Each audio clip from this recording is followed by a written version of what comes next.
Hey everyone, I'm Renee Bennett. Consider me the girl next door, having conversations that will help challenge and shape your worldview in a culture that has turned our moral compass upside down and inside out. To chat with me further, come join me on social media, girlnextdoor.podcast. No topics are off limits. I'm really glad you're here. Now, on to today's episode.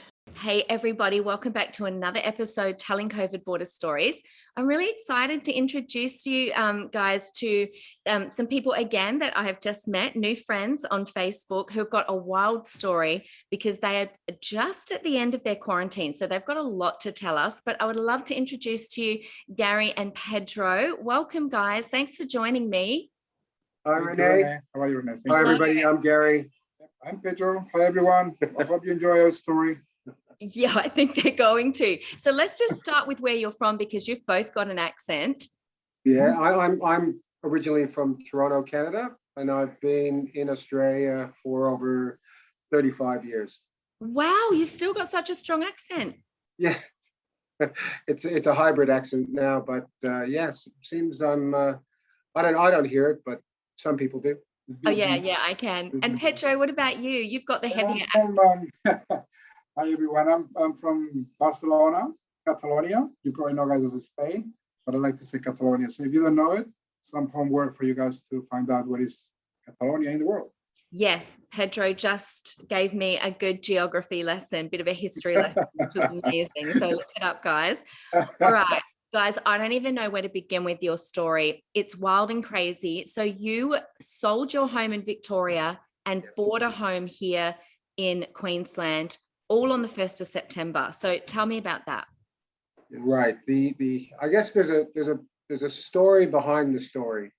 So probably going back 5 months ago, a good friend of ours, somebody who I met when I first came from Canada, and there were two gentlemen, Ken and Neville, elderly gentlemen. They moved to Cairns and they retired here. Ken fell sick and developed cancer. And Pen and I, at 5 months ago, decided we'd go to Cairns and see if we could say goodbye. Say goodbye, that's right. So we got to Cairns. It's within 2 days. We said goodbye to Ken. He passed away 2 days after we arrived. His partner, Neville, is 91 and he's left alone. Oh. So that was the inspiration for us moving to Cairns, was to offer some support to him. And then from that moment on, we decided we would make Cairns our inspired sort of change, or to have a change to our daily lived experience, to have more purpose in our life, and to enjoy, I guess, being nurtured by nature, and enjoy sort of the moments that we have, because we're both getting older and we think it's time to live rather than to be locked down. And why wait? You know, it was a bit of a wake-up call as well. Like we realized the feeling, going through that life experience, that we felt like we're like zombies and like sleepwalkers. Through this COVID, you realize that you're going to work or home, same routine that everyone goes through. And then maybe you use 1 month a year, a few weeks to indulge yourself and go to on holidays.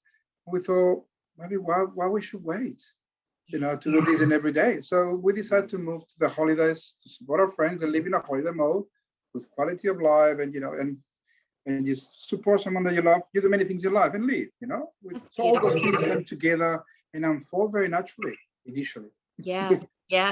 Honestly, that's beautiful that you guys are going to go and be family to Neville, which is amazing. Do you guys know how hot it's going to be in Cairns? Are you prepared? We hear that. We hear that. But it's scary because I'm not very good with humidity, but it's another challenge. After all we went through, that'll be nothing. That should be a laugh. So when your house settled, both at the same day for both of them, what happened? Because that was right around the time that there was the border pause. Did you apply to come here? Did you apply for a border pass? What happened? Yes, that was happened 5 days before. Because all the logistics, for moving, is not only the settlement date, it was the 1st of September for those houses, is all the process of selling your home. It's a big job. Then purchasing a home, another big job. Then the logistics, just transferring your pets, cars, container, the full lot. So we were ready. We managed to process everything that we work on for months. And then 5 days before, this lovely lady, Anastasia Palachuki, sorry for my pronunciation for her name, but something like that.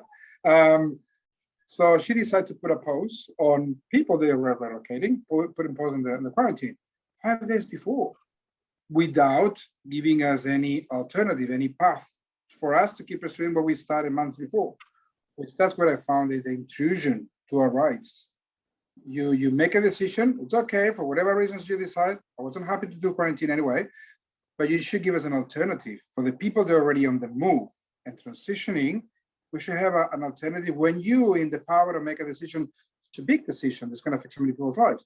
Many of us, thousands of us. So she's such an incompetent individual because she thinks I'm protecting the Queenslanders because they're vulnerable. We Queenslanders too, you make us vulnerable. So trying to solve one issue, you create another, and you keep thousands of citizens, in a vulnerable situation. And that's so true. She solved one problem to create another. Yeah, that's so right. you guys were really smart and decided that you would then try and get into the Northern Territory, right? Yes. Yeah, well, we waited 10 days after applying on the 5th, which a lot of people will know. That was the day where the new portal opened up. We applied at 8:59. We heard nothing. We called every day like everybody else. We got the same answers, which was no answer. It's not in our hands, it's in the police's hands. Anyway, we had a friend who was also applying. He happened to get a call from Queensland Health or from the police. He got the number of the woman that he had spoken with. He passed on the number. We called her, and then she granted us a border pass. So there was no in sequence order. There was no call to us. The only reason we actually got a border pass was because we called and asked for it. Yes. Who did you like, the person that granted it to you? Was that another person in the police department, or? Yeah, it was one of those people that would normally call an individual who would put in an application. Yeah. So it's just random that you got the pass. Totally random. And then what happened from there? Was that a pass to come straight here or Northern Territory?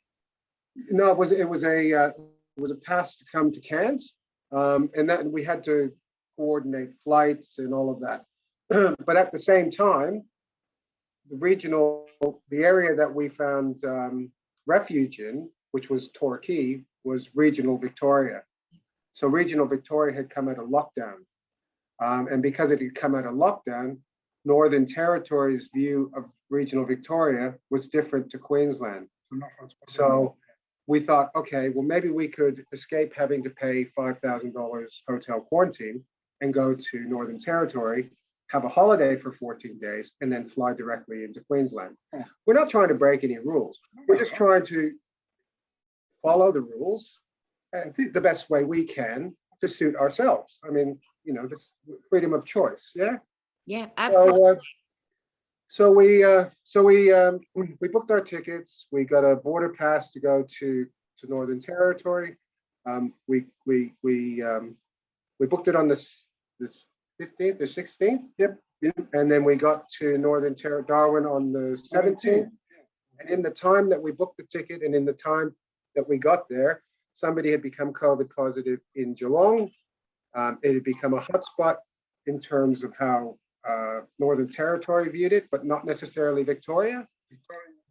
So when we arrived, they after waiting 2.5 hours, after a 4-hour flight, after waiting 2.5 hours standing in a queue, they told us that we had to go back.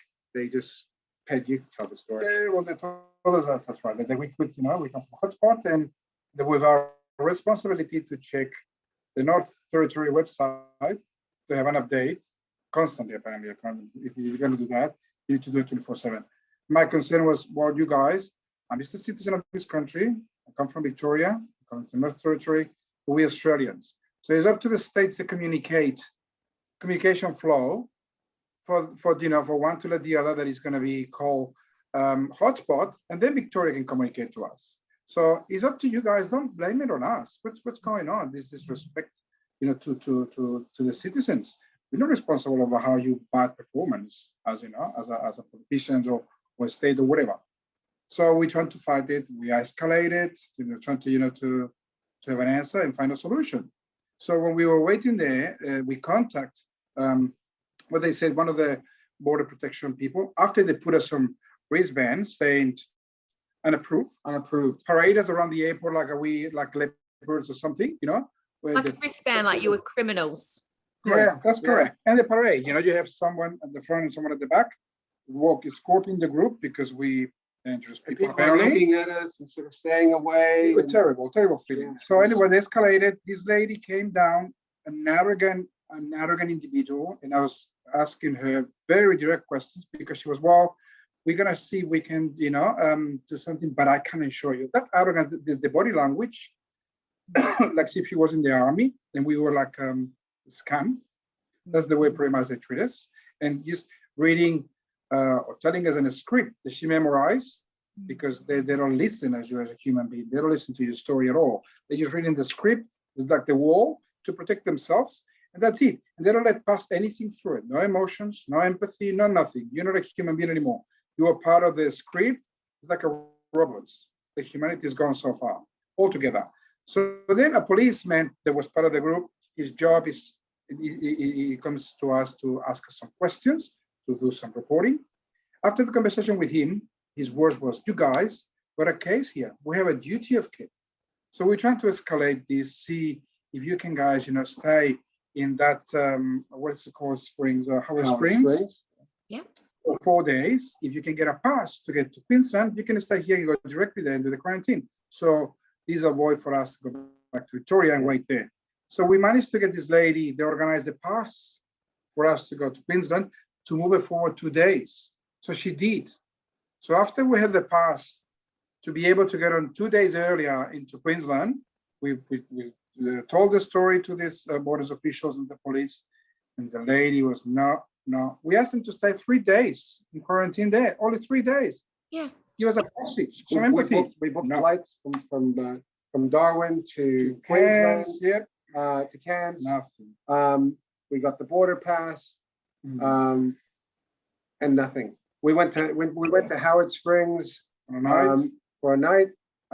We applied. They said, "Oh, you have to apply for an exemption to stay in their facility until your flight to Queensland." That's right. Yeah. So I spent 2 hours putting together the story that you wrote. You read, Renee. That's the story. And then 2 hours later, the guy called back and said, "Oh, look, it's probably not worth your while to write an exemption because it's going to take 72 business hours." And we all know what those business hours are, turned into weeks and months. We never heard back. And they were just intimidating us, constantly intimidating us, calling us. They didn't want us there. They didn't like the fact that we stood up for our rights. It was awful. Like that. So when they were calling you, and obviously because you were staying overnight at the Howard Springs, whatever it's called, when they were calling you, was that because they were trying to get a hold of you to send you back, most likely to Victoria? Because they kept calling us, wanting us to, they wanted to know what our details were in terms of our flights back. They wanted us to purchase our own flights back. They wanted to know, they said, "We know there are flights there available. You need to book it straight away. You're going tomorrow." So you kind of just called their bluff. You smart boys. You called their bluff, didn't pick up their phone call, stayed, and then what happened eventually? Because I know you got permission then eventually to stay for, was it 4 days in Northern Territory? No, we never did. They sent us back. No. They sent us back, and that's what I said to the lady. I was on the phone and I said, "Can you stop reading your script to me? Because you've been very condescending. It doesn't go anywhere. And listen to me in a rusty voice," because I was frustrated. And she was like, "Well, I think you guys need to book a flight." What happened if it's no flights? I was such a confront her. But it is flights. What happened if it's not? Listen, what happened if it's not flights? I was so upset now. I didn't care because the way they treat us, and then at the end I hang up on her. I thought it's no way here. They make a decision already. So get out of here. We organize flights to fly to Melbourne next day. The way, the interaction that we have with the staff there, they organized the taxi driver told us thousands of stories. As soon as he just went into the taxi, he was laughing, saying, look, they're behind us. They sent us a police escorting us to the airport. He was followed by a police car and then left us, stop escorting us until we left the taxi driver and we went into the hands of the border protection. Full PPE, he had the shield, the mask, everything. Unbelievable. You think, my God, in your own country that you feel persecuted and it was awful. Was the most awful feeling that you can experience in your own home? It's like you treated like a criminal when we've been doing the right thing, to be able. Renee, we thought to call their bluff. We thought, okay, we'll just stay here and not do anything. But the culmination of being homeless and everything, all the challenges that we had to get past, and then this on top, and then having to defend yourself constantly. I basically got sick. I had the nurse twice, because I was just feeling anxious and couldn't sleep, upset stomach. And it was just terrible. So I thought, enough's enough. We'll book a flight. A friend of ours had booked us some accommodation in Melbourne. We went back to Melbourne. The story that the people in Northern Territory said was, you need to book a flight back. Doesn't matter that you don't have a home. They don't care. Book a hotel 5 kilometers from the airport and stay there until the borders open. And another thing that I like to say that's important, because during all this process, you interact with so many individuals, so many people, you realize, you get the sense of reality of the situation, is the amount of public servants and people in positions, they're incompetent, they're not prepared and intellectually and professionally to make decisions. And they're giving those powers to people I'm not questioning, I'm not saying they're good or bad, they're just not prepared to make those decisions. And those processes that we are through. And it is an emergency because it's about humanity and empathy with your equals, the people that live in the country with the same as you. And they're ignoring that because they focus so much in the script because they don't have an intellectual capability to be able to deal with a situation like this, but they give them the responsibility. So this is a big issue in the full structure of the government. We have we don't see it because we never go through any threat in this country. Everything is so cheesy and sugar-coated in all the ways. And that's the way it is. But now we're proving in the circumstances that we are now, we don't know how to react. We have no humanity. All those words about, the community that we hear for years. What community? You've been lying to us all this time. No one has the real feel. And you find on the way as well, beautiful people too, I must say. It's a lot of people with a lot of empathy and understanding and willing to help, in whatever they can. But on the other hand, the ones that make the decision for us, that's the one they imposing whatever is being dictated from above. Yeah. That idea that we're all in this together, of course.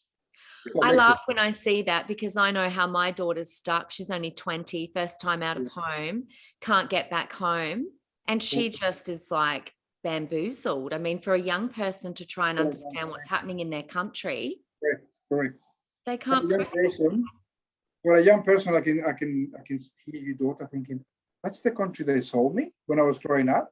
All this comfort and protection and the unique, democracy in the world and the beautiful rights and constitutions and freedoms. She's breathed that growing up. What is it now? And I mean, and everywhere they go and everything they hear is, this is to keep you safe. This is to keep you safe. And you go, really? That's not, that's not adding up. And so when you got back to Melbourne, what happened from there? So you got some accommodation?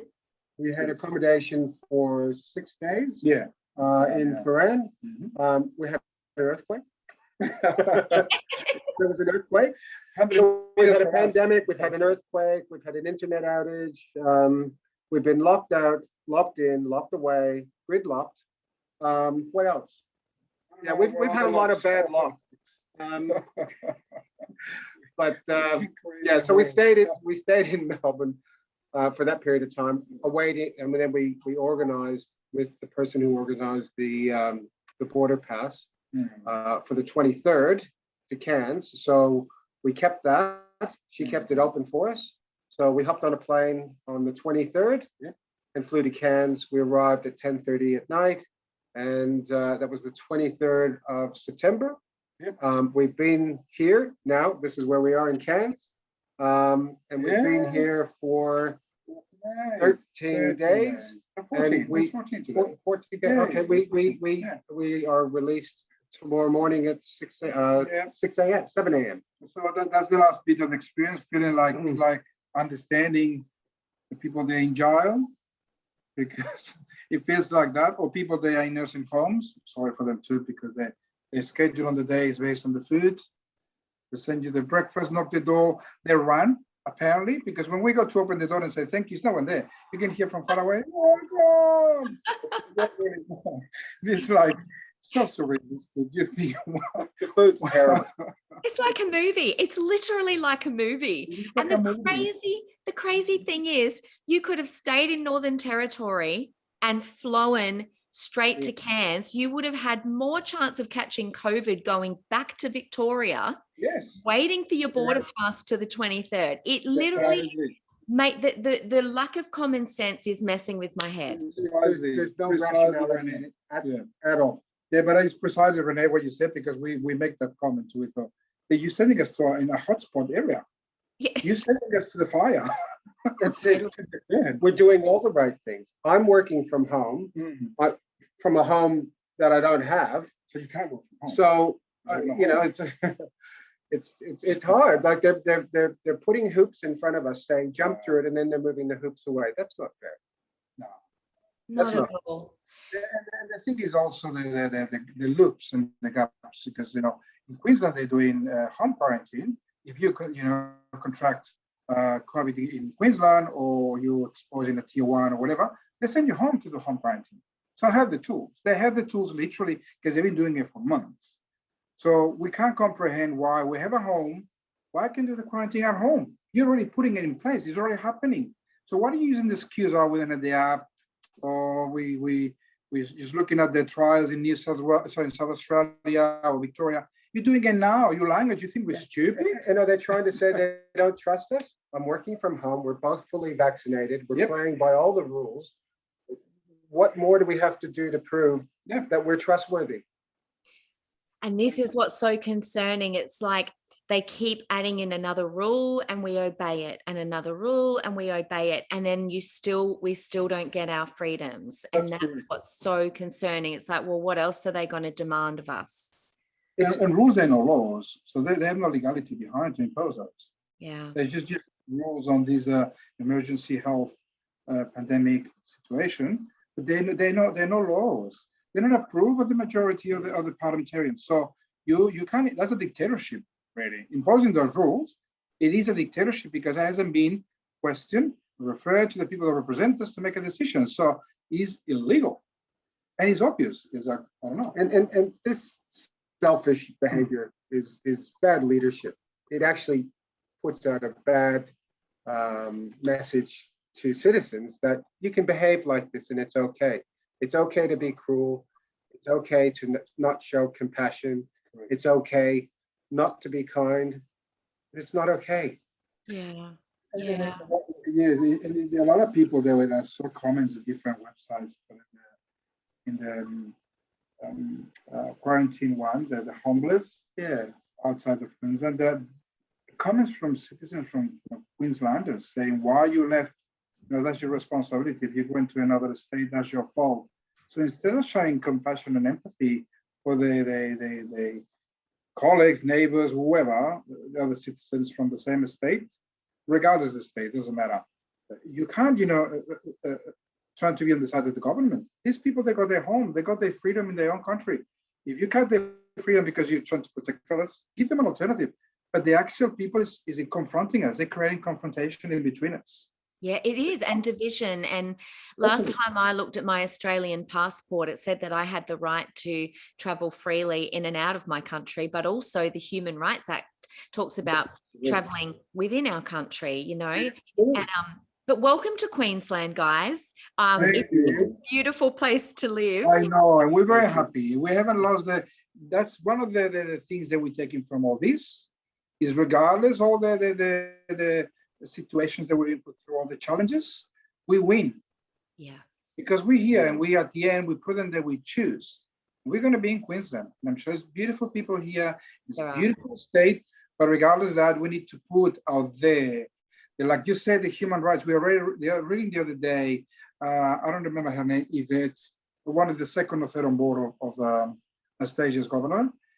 When the election were happening, the last election, 2019, she was reading the acts of the human rights. And we are reading exactly what they state in the electoral program. They broke all of them. All of them. And no one's holding them to account. And I don't understand it. I actually did write a complaint to the Human Rights Commission, and they told me it would take 6 months for them to even look at it. And I thought, well, surely by then my daughter will be home. But yeah. So how have you found quarantine? You've come to an end of it. You're about to be released tomorrow. How have you guys coped in quarantine? Yeah, it's been, the food's horrible, to be honest. It's the same sort of Special K sort of packets of cereal and a fruit cup and a Primo juice in the morning. And that's the same every day. A salad, a sandwich for lunch every day, and then some rice and something that looks like protein with a different sauce on it each day. So it's kind of fusion. It sort of looks like food, but it doesn't taste like food. There's no flavor. Which very interestingly, you know, we all know that for mental health, one of the things is good nutrition. Yeah, That's right. That's it. We get calls constantly from Queensland, compliance calls from Queensland Health and from Queensland government. And so they're both sort of backing up each other, and they record the conversations, and they want to check that your mental health is all right. Okay.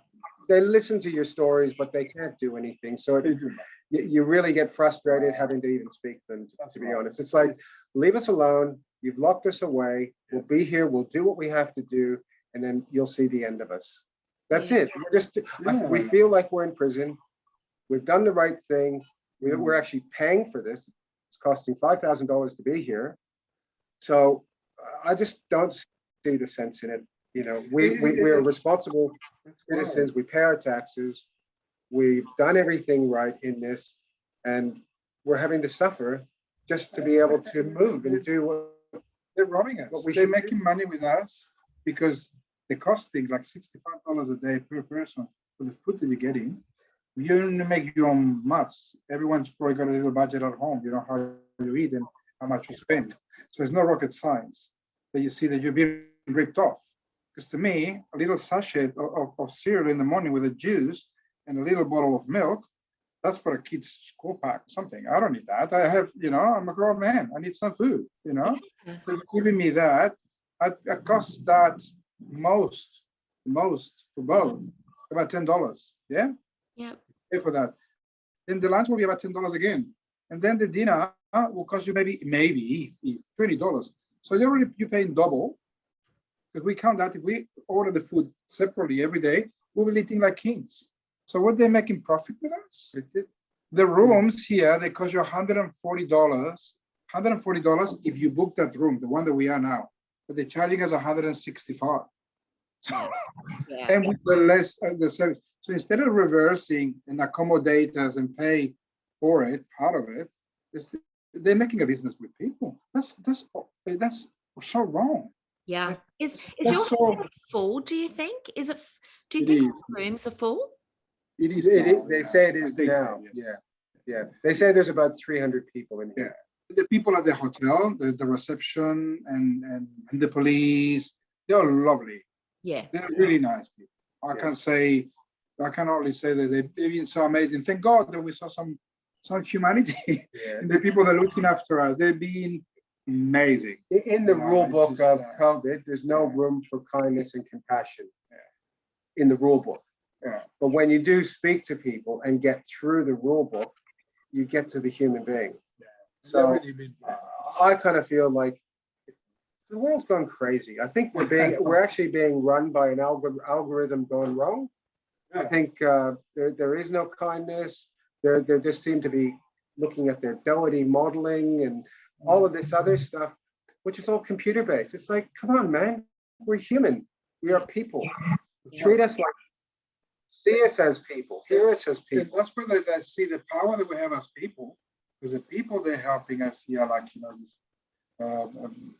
helping us in reception, the police or whatever, they've proven they're like us. So the majority, we good. In essence, we are good in this country. People is nice. People is what already they told us. They want to take that away from us with these rules, the few they are about. But we need to realize that we got so much power, but that's who we are in essence, and we can fight that. Yeah. We can defeat them. Because I'm sure a lot of people is oblivious about what's happening. We know because we're involved into this. But I'm pretty sure that a lot of people in this country will find out that what's happening to us, that can happen to their neighbor, that can happen to their daughter, their sons. Exactly. And I agree, because in my circle, no one had a clue that this was going on. And in fact, I didn't. When my daughter first wanted to come back and filled in the pass, I had no idea. I was like, oh, she's got to wait the 10 days. Well, that was a joke, Yeah. It's been so good talking to you boys. There's one thing, guys, that I have to warn you about in Cairns: the crocodiles. We know. I know. That's the only bad thing, because the beaches look amazing, and I call it a tease beaches. Because you want to jump in, you're going to get into the water. I know, because I remember going up there a couple of years ago. I'm in Brisbane. And I went for a walk, and I must have gone on a bit of a mangrove walk. And then I was seeing all these crocodile signs, and I was like, I'm getting out of here. Don't want to risk it. Well, we're going to be living up in Kuranda. So we're going to be living in the rainforest. It's a beautiful community up there. The people here, we've had friends visiting us down below, bringing us food, groceries. We've had neighbors in Kuranda sending us care packages, hearing about our story. So yeah, we feel really welcomed. Yes, Which is amazing. Which is nice. Amazing. Guys, Back, thank you. this is what we said, back towards the people. It's like, the reality. And we need to fight for that. No one can take that away. We do. We have to fight for that Australian spirit and not let them divide us. That's so important. That's right. I agree. And I think one of the things throughout all of this that kept us going was to embrace change. To embrace change, because they want to keep things the same. Do this, lock down, do that.